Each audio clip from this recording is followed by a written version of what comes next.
বন্ধুরা, আজকের ভিডিওতে আমরা জানব ভারতের একজন তরুণ ও জনপ্রিয় রাজনীতিবিদ রাঘব চাড্ডার বাস্তব গল্প। আজকের ভিডিওতে আমরা জানব ভারতের একজন তরুণ ও জনপ্রিয় রাজনীতিবিদ রাঘব চাড্ডার বাস্তব গল্প। তিনি কিভাবে এত কম বয়সে বড় নেতা হলেন, তার পরিবার, সম্পর্ক এবং ব্যক্তিগত জীবন কেমন। চলুন শুরু করা যাক।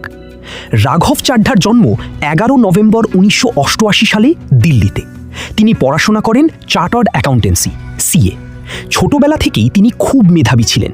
তিনি কাজ করেছেন আন্তর্জাতিক সংস্থাতেও, যেমন ডেলয়েট, গ্রান্ট থর্নটন। এখান থেকেই তার ফাইন্যান্স ও অর্থনীতির জ্ঞান তৈরি হয়। 2012 সালে তিনি যোগ দেন আম আদমি পার্টিতে। ফাইন্যান্স ও অর্থনীতির জ্ঞান তৈরি হয়। 2012 সালে তিনি যোগ দেন আম আদমি পার্টিতে। এই পার্টির প্রতিষ্ঠাতা অরবিন্দ কেজরিওয়াল। রাঘব খুব দ্রুত পার্টির গুরুত্বপূর্ণ সদস্য হয়ে ওঠেন। তিনি বিশেষ করে দুর্নীতির বিরুদ্ধে কাজের জন্য পরিচিত হন। 2020 সালে তিনি দিল্লির রাজেন্দ্রনগর থেকে এমএলএ হন। 2022 সালে পাঞ্জাব থেকে রাজ্যসভার সদস্য হন। তিনি ভারতের সবচেয়ে তরুণ নেতাদের একজন হিসেবে পরিচিত। রাঘব চাড্ডার